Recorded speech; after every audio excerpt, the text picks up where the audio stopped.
حضور میرا سوال یہ ہے کہ کاف آیت 61 میں ایک بزرگ کا واقعہ ہے جس کی غیرمزی کچھ تفسیر کرتے ہیں جو مجھے عجیب لگتی ہے. کیا لگتی ہے آپ کو؟ یہ تفاصیر کہاں سے لیتے ہیں؟ وہ یہ مثلا کہتے ہیں کہ وہی کا عالم مثال افتاح ہو، اس میں یہ کہتے ہیں کہ اس سے مراد یوشع بن نون ہے جو حضرت موسیٰ کے ساتھ رہتے تھے. ٹھیک. تو اس کے بعد کہتے ہیں کسی نے موسیٰ سے پوچھا سب سے زیادہ عالم کون ہے؟ وہ کہتے ہیں مجمع البحرین میں خضر نامی ہے جو جہاں بیٹھتا ہے وہاں گھاس خشک جو ہے وہ سرسبز ہو جاتی ہے. ٹھیک. اب اس میں کیا ہے؟ آپ کو نہیں نا ٹھیک لگتی؟ نہیں ٹھیک لگتا ہے آپ کو؟ اچھا آپ کو ٹھیک لگتا ہے کہ یہ ٹھیک نہیں ہے؟ جی ہاں. اصل میں اس میں تو قرآن کریم نے ایک بہت عظیم پیغام دیا ہے امت موسوی کے آخر کنارے تک پہنچنے کا اور امت محمدی کے آغاز کا صلی اللہ علیہ وسلم. اور مجمع البحرین سے مراد موسوی شریعت اور دوسرا کنارہ جو سمندر ہے وہ رسول اللہ علیہ وسلم کی شریعت ہے. ان دونوں کے مجمع پر مچھلی بنی ہے. مچھلی روحانی رضا اور علم کو کہتے ہیں. تو دراصل حضرت موسیٰ علیہ الصلوۃ والسلام کے ساتھ جو شخص آگے بڑھتا ہوا دکھائی دے رہا ہے وہ حضرت عیسیٰ علیہ السلام ہے. قرآن کریم نے تو یوشع بن نون کا نام نہیں لکھا، کسی اور کا نام لکھا سوائے موسیٰ کے، فتح ہو فرمایا ہے. تو وہ نوجوان جو امت کے آخری دور میں تھا جہاں مجمع البحرین کے قریب امت میں پہنچنا تھا، وہ عیسیٰ علیہ السلام کے سوا کوئی اور ہو ہی نہیں سکتا. ظاہر بات ہے آپ کی تعلیم کچھ آگے بڑھی ہے مجمع البحرین سے جس کا اس کو حق نہیں تھا، لیکن جو آگے بڑھی ہے وہ بغیر مچھلی کے بڑھی ہے، روحانی رضا سے آ رہی. اس لیے جب حضرت موسیٰ نے کہا ہمیں تو ہمارے پاس تو کھانے پینے کو کچھ نہیں رہا، کوئی روحانی رضا نہیں ہے، علم نہیں رہا، کچھ نہیں رہا، تو اس وقت فتح نے کہا کہ وہ تو وہیں بھول گیا تھا جہاں مجمع البحرین ہے، جہاں رسول اللہ صلی اللہ علیہ وسلم کے امت کا سمندر آپ کی امت کے سمندر سے ملتا ہے. اس جوڑ پر وہ پیچھے رہ گئی اور سمندر میں چلی گئی. اب ہمارے کام کی نہیں رہی، ہمارے ہاتھ نہیں آئی. تو آپ نے فرمایا چلو وہیں چلتے ہیں، اسی جگہ واپس چلتے ہیں. جب سمندر میں جا کر مچھلی ہاتھ سے جاتی رہی تو واپس جا کے کیا کرنا تھا وہاں؟ یہ بتانا مقصود ہے کہ ہماری امت کی حد وہی تھی اور ہم نے جو سفر کا آغاز کیا ہے یہ روحانی سفر ہے کشفی، یہی معلوم کرنا تھا کہ ہم کہاں تک پہنچتے ہیں.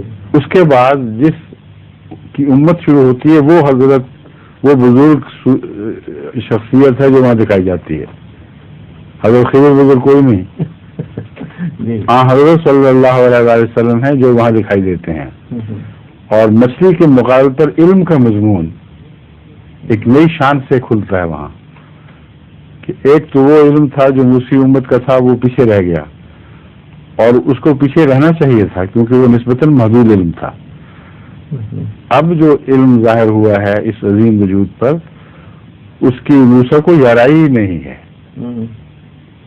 نہ اسے سمجھ سکتا ہے، نہ اسے صبر ہے کہ اس مضمون کے ساتھ دے کے آگے بڑھے.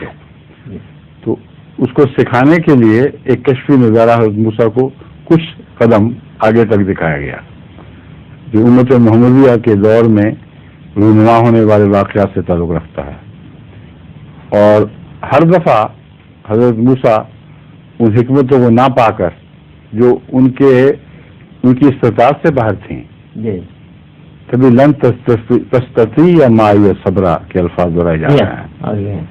مطلب یہ ہے کہ تیری استطاعت ہی نہیں ہے موسیٰ. محمد رسول اللہ کی باتیں اور وہ عرفان جو خدا نے آپ کو نصیب فرمایا ہے وہ موسیٰ کی سبھی استطاعت سے باہر کی بات ہے. کبھی کشفن نہ کہ رسول اللہ صلی اللہ علیہ وسلم خود موجود تھے، کشفی طور پر آپ کا وجود دکھایا گیا ہے. ان کو کہتا ہے کہ تیری طاقت کی بات نہیں، چھوڑ دے ان باتوں کو. وہ کہتا ہے نہیں میں صبر کروں گا.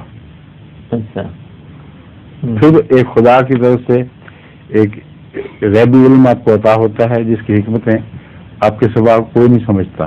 حضرت موسیٰ اس کو ظاہر کو دیکھتے ہیں اور ترجمے میں مبتلا ہو جاتے ہیں اور پھر بے صبری سے سوال کر دیتے ہیں. کسی نے جب سوال کیا تو فرمایا ھذا فراق بینی و بینکم. اب بینی و بینک، ھذا فراق بینی و بینک، میرے اور تیرے اور میرے فراقی یہ فراق ہے، بینی و بینک، میرے اور تیرے درمیان اب ہم اکٹھے نہیں چل سکتے. تو حضرت موسیٰ کی امت کا علم کچھ دیر تک تو روحانی رستوں پر چلا ہے، اور حضرت عیسیٰ علیہ السلام کے بعد بھی ہمیں دکھائی دیتا ہے کچھ عرصے تک وہ چلا ہے، مگر اس اسلام کا ساتھ نہیں دے سکا، اسلام کے مفاہیم کو نہیں سمجھ سکا. پھر وہ بہہ گیا ہے اور وہاں سے اسلام کی موسی امت سے پوری مکمل جدائی ہے عیسیٰ سمیت.